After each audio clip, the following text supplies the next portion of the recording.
വിശ്വപ്രസിദ്ധ സാഹിത്യകാരൻ Gabriel Garcia Marquez രചിച്ച the Saint എന്ന കഥയുടെ മലയാള പരിഭാഷ വിശുദ്ധ കന്യ. സ്വതന്ത്ര പരിഭാഷ നിർവഹിച്ചിരിക്കുന്നത് ഡോക്ടർ രാധാകൃഷ്ണൻ വേലായുധൻ.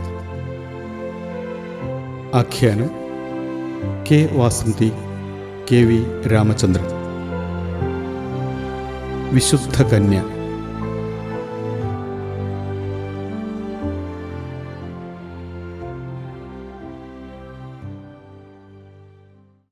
ഓ, സാക്സോഫോൺ. താങ്കൾ ഒരു സംഗീതജ്ഞനാണല്ലേ എന്ന് അവൾ പറഞ്ഞതിന് മാർഗരറ്റോ മറുപടിയൊന്നും പറഞ്ഞില്ല. പകരം അയാൾ പിൻബോക്സ് എടുത്ത് കിടക്കയിൽ വെച്ച് താഴു തുറന്ന് മൂടി ഉയർത്തി. സാക്സോഫോണല്ല, വിശുദ്ധ കന്യയാണ് എന്ന് പറഞ്ഞപ്പോഴാകട്ടെ വീണ്ടും എന്തോ പറയാനായി വാ തുറക്കുന്നുണ്ടായിരുന്ന അവളുടെ കീഴ്ത്താടി അങ്ങനെ തന്നെ സ്തംഭിച്ചു നിന്നുപോയി. ഭയന്നു വിറച്ചുപോയ അവൾ ഒരു നിലവിളിയോടെ എതിരെ വരുന്നുണ്ടായിരുന്ന ആന്റോണിറ്റോ അമ്മായിയുടെ മുന്നിലൂടെ ഓടി റാഫേൽ ഡിസിൽവയുടെ മുറിയിൽ കയറി കതകടച്ചു.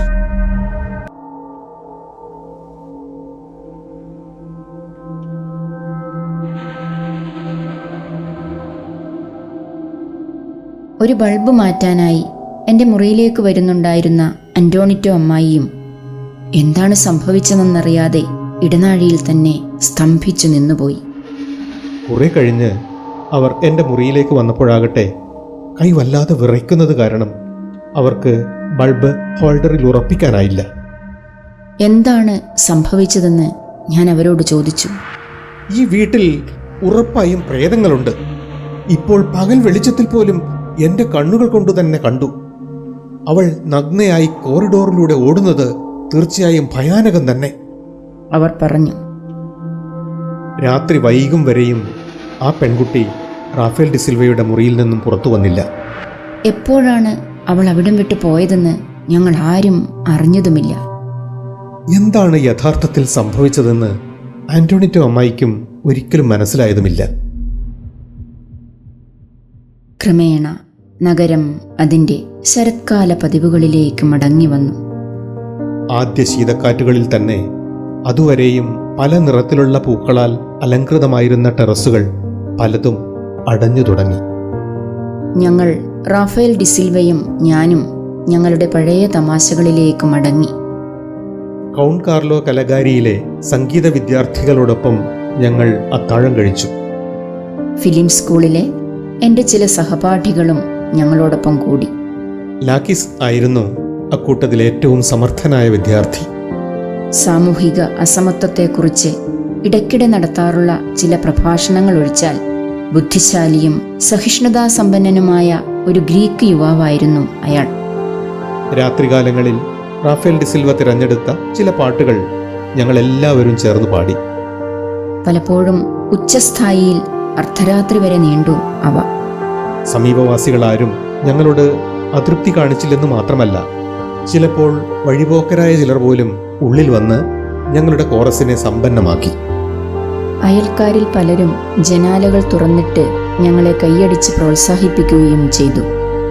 അങ്ങനെയുള്ള ഒരു രാത്രിയിൽ മാർഗരറ്റോ ഞങ്ങളെ തടസ്സപ്പെടുത്താതിരിക്കാനായി ഒച്ചയില്ലാത്ത കാലടികളോടെ ഉള്ളിലേക്ക് കടക്കുന്നത് ഒരു ക്ഷണത്തിൽ ഞാൻ കണ്ടിരുന്നു.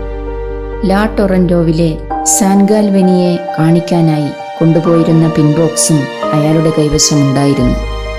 സെയിന്റ് റീറ്റയുടെ വിശുദ്ധത്വ പ്രഖ്യാപനത്തിൽ അയാൾ വഹിച്ച പങ്കിനെക്കുറിച്ച് അന്ന് എല്ലാവർക്കും അറിവുണ്ടായിരുന്നു. ഞങ്ങളുടെ പാട്ടിനിടയിൽ അയാൾ അവിടെ ഒഴിഞ്ഞുകിടന്ന ഒരു ടേബിളിന് ചുവട്ടിൽ ബോക്സ് വെച്ച് അതിനടുത്ത് കിടന്ന ഒരു കസേരയിൽ നിശബ്ദനായി ഇരുന്നു. അർദ്ധരാത്രിക്കു ശേഷം റെസ്റ്റോറൻറ്റ് ഒഴിഞ്ഞു തുടങ്ങുമ്പോൾ ഞങ്ങൾ എല്ലാവരും ചേർന്ന് ടേബിളും അതിനു ചുറ്റിലുമായി കസേരകളും നിരത്തിയിട്ട് വിഖ്യാതമായ ചില ചലച്ചിത്രങ്ങളെക്കുറിച്ചോ ഓപ്പറകളെക്കുറിച്ചോ സംസാരിക്കുകയും ചർച്ചകളിൽ ഏർപ്പെടുകയും ചെയ്തിരുന്നു. നിശബ്ദനും വിഷാദവാനും നിറയെ നിഗൂഢതകൾ നിറഞ്ഞവനുമായ ഒരു കൊളംബിയക്കാരനായാണ് സ്വാഭാവികമായും ഞങ്ങൾ ഏവരും മാർഗരിറ്റോവിനെ കണ്ടിരുന്നത്. അന്ന് ആദ്യമായി അയാളെയും അയാളുടെ പിൻബോക്സിനെയും ശ്രദ്ധിക്കാനിടയായ ലാക്കിസ് അദ്ദേഹം സാക്സോഫോൺ വായിക്കാറുണ്ടോ എന്ന് കൗതുകപൂർവ്വം അന്വേഷിച്ചു. പെൻസിയോണെ ലോഡ്ജിൽ വെച്ചുണ്ടായ പഴയ സംഭവങ്ങളെല്ലാം ഓർമ്മയുണ്ടായിരുന്ന എന്നെ ലാക്കിസിന്റെ ആ ചോദ്യം അക്ഷരാർത്ഥത്തിൽ തന്നെ ഞെട്ടിച്ചു കളഞ്ഞുവെന്ന് പറയാം. എൻ്റെ അസ്വസ്ഥത അതേ അളവിൽ തന്നെ റാഫേൽ ഡിസിൽവയിലേക്കും പടർന്നു. എന്നാൽ മാർഗരിറ്റോ ആകട്ടെ വീണ്ടും സ്വതസിദ്ധമായ സ്വാഭാവികതയോടെ തന്നെ സാക്സോഫോണല്ല, വിശുദ്ധ കന്യയാണ് എന്ന് നിഷ്കളങ്കമായി ഉരിയാടുകയും അതേ നിഷ്കളങ്കതയിൽ തന്നെ പെട്ടിയെടുത്ത് മേശപ്പുറത്ത് വെച്ച് താഴു തുറന്ന് മൂടി ഉയർത്തിക്കാട്ടുകയും ചെയ്തു. അർദ്ധരാത്രിക്കു ശേഷമുള്ള റെസ്റ്റോറൻറ്റിലെ നിശബ്ദതയിൽ അസാധാരണമായ ഒരു സാഹചര്യമാണ് അതോടെ ഉരുത്തിരിഞ്ഞത്. റെസ്റ്റോറൻറ്റിലുണ്ടായിരുന്ന മറ്റ് സന്ദർശകരും വെയിറ്റർമാരും, എന്തിന് അടുക്കളയിലുണ്ടായിരുന്ന പാചകക്കാർ പോലും തങ്ങളുടെ ഏപ്രണുകളിൽ തന്നെ അവിടെ കൂടിക്കൂടുകയും പെട്ടിക്കു ചുറ്റും നിലയുറപ്പിക്കുകയും ചെയ്തു. അവരെല്ലാം അത്ഭുതാതരങ്ങളോടെ കന്യകയെ നോക്കി നിന്നു. പാചകക്കാരിൽ ഒരാളാകട്ടെ പനി പിടിച്ചതുപോലെ വിറച്ച് കൈകൾ കൂട്ടിപ്പിടിച്ച് പൊട്ടിക്കരഞ്ഞുകൊണ്ട് പെട്ടിയിലേക്ക് ചാഞ്ഞ് നിശബ്ദ പ്രാർത്ഥന ആരംഭിക്കുകയും ചെയ്തു. സമൂഹത്തെക്കുറിച്ചും സവിശേഷ സ്വഭാവങ്ങളുള്ള വ്യക്തികളെക്കുറിച്ചുമെല്ലാം ഉപരിതല മനസ്സിൽ നാം കൊണ്ടു നടക്കുന്ന നിർദ്ധാരണ സമ്പ്രദായങ്ങളിൽ ചില മാറ്റങ്ങൾ ആവശ്യമല്ലേ എന്ന് നമ്മെ എല്ലാവരെയും ചിന്തിക്കാൻ പ്രേരിപ്പിച്ച ഒരു സംഭവമായിരുന്നു അന്നത്തേത്. ആ സംഭവത്തോടെ ലാക്കിസ് തീവ്രമായ ഒരു ആത്മീയതയിലേക്ക് തന്നെ തിരിഞ്ഞു. മാർഗരിറ്റോവിൻ്റെ കന്യകയെക്കുറിച്ച് ഒരു സിനിമ തന്നെ എടുത്താലോ എന്നാലോചിക്കുന്നതായി അയാൾ പറഞ്ഞു. മഹാനായ സെസയർ ആണെങ്കിൽ ഇങ്ങനെ ഒരു ആശയത്തെ വിട്ടുകളയില്ലല്ലോ. മഹാനായ സെസേർ സവാറ്റിനെയാണ് അയാൾ ഉദ്ദേശിച്ചത്. കഥാവികാസത്തെക്കുറിച്ചും തിരക്കഥ എഴുത്തിനെക്കുറിച്ചും അദ്ദേഹമാണ് ഞങ്ങളെ പഠിപ്പിച്ചിരുന്നത്. ആധുനിക സിനിമാ ചരിത്രത്തിലെ ഒരു മഹാവ്യക്തിത്വമായാണ് അദ്ദേഹം അറിയപ്പെട്ടിരുന്നത്. ക്ലാസ് മുറികൾക്ക് പുറത്തുവച്ചും ഞങ്ങളോട് സൗഹാർദ്ദം പുലർത്തിയിരുന്ന ഒരേ ഒരാളും അദ്ദേഹമായിരുന്നു. ക്രാഫ്റ്റിനെ കുറിച്ച് മാത്രമല്ല, ജീവിതത്തെക്കുറിച്ച് സമഗ്രമായി തന്നെ മൗലിക ദർശനങ്ങൾ ഉണ്ടാകേണ്ടതിൻ്റെ ആവശ്യകതയെക്കുറിച്ച് അദ്ദേഹം ഊന്നി പറഞ്ഞിരുന്നു. നല്ല പ്ലോട്ടുകൾ പലതും സ്ക്രീനിലെത്തുമ്പോൾ അവയുടെ തീവ്രത ചോർന്നു പോകുന്നതായി കാണാം. ഒരു പ്ലോട്ട് പക്ഷപാതിയായ അദ്ദേഹം ഇടയ്ക്കിടെ ഇക്കാര്യം ഓർമ്മിപ്പിച്ചിരുന്നു. ഒറ്റയ്ക്കിരിക്കുമ്പോൾ കിട്ടുന്ന ഏതൊരാശയവും അപ്പോൾ തന്നെ കാർഡുകളിൽ കുറിച്ച് അദ്ദേഹം തൻ്റെ വിശാലമായ ചുവരുകളിൽ ഒട്ടിച്ചു വെച്ചു. അദ്ദേഹത്തിന്റെ വീടിന്റെ ചുവരുകളിൽ നിറയെ ഉണ്ടായിരുന്നു ഇങ്ങനെയുള്ള ഒട്ടിച്ചു വയ്ക്കപ്പെട്ട ഇതിവൃത്തങ്ങൾ. പിറ്റേ ശനിയാഴ്ച സവാറ്റിനിയുടെ നിർദ്ദേശമനുസരിച്ച് ഞങ്ങൾ മാർഗരിറ്റോവിനെ അദ്ദേഹത്തിന്റെ അടുത്തേക്ക് കൂട്ടിക്കൊണ്ടുപോയി, വിയ ഡി സാന്റോയിലെ ഏഞ്ചല മേഴ്സിയിലേക്ക്. തികച്ചും അക്ഷമമായ മുഖത്തോടെയാണ് ഏഞ്ചല മേഴ്സിക്ക് മുന്നിൽ ഞങ്ങൾ അദ്ദേഹത്തെ കണ്ടത്. മാർഗരിറ്റോവിനെ കുറിച്ചുള്ള കാര്യങ്ങൾ മുഴുവൻ ഞങ്ങൾ ഫോണിലൂടെ അദ്ദേഹത്തെ ധരിപ്പിച്ചിരുന്നു. ഞങ്ങളെ കണ്ട ഉടൻ തന്നെ ഔപചാരിക സംഭാഷണങ്ങൾക്കൊന്നും നിൽക്കാതെ അദ്ദേഹം മാർഗരിറ്റോവിനെ തന്റെ ഓഫീസ് മുറിയിലേക്ക് കൂട്ടിക്കൊണ്ടുപോയി. മാർഗരിറ്റോവിന്റെ പിൻബോക്സ് ബലാത്കാരേണ എന്ന പോലെ കയ്യിൽ വാങ്ങി മേശപ്പുറത്ത് വെച്ച് അദ്ദേഹം അതിന്റെ മൂടി തുറന്നു നോക്കി. ഞങ്ങൾ പ്രതീക്ഷിച്ചതിൽ നിന്ന് നേരെ വിരുദ്ധമായ ചിലതാണ് പിന്നെ അവിടെ അരങ്ങേറിയത്. അദ്ദേഹം പറഞ്ഞു. അത്ഭുതകരം തന്നെയാണിത്. മാർഗരിറ്റോ, നീ ശരിക്കും ഒരു വിശുദ്ധ യുദ്ധത്തിലെ പടയാളി തന്നെ. പിന്നീട് കുറേ നേരം കന്യകയെ നോക്കി നിന്ന ശേഷം അദ്ദേഹം പെട്ടിയുടെ മൂടി അടയ്ക്കുകയും കുറച്ചു നേരം കൂടി നിശ്ചലനായി നിലയുറപ്പിക്കുകയും ചെയ്തു. പിന്നീട് ഒരു കൊച്ചു കുട്ടിയെ എന്ന പോലെ അദ്ദേഹം മാർഗരിറ്റോവിനെ തന്നോട് ചേർത്ത് അണച്ചു നിർത്തി.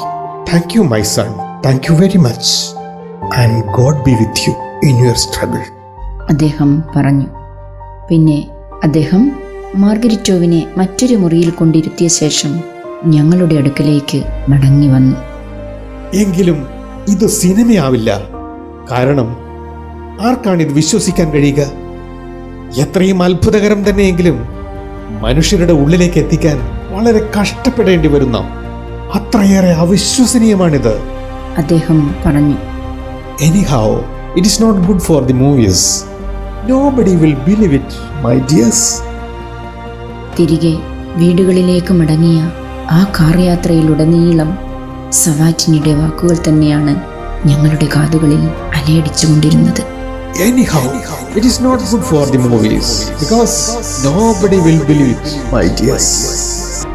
പക്ഷേ സവാറ്റിനി പറഞ്ഞാൽ അപ്പീലില്ല.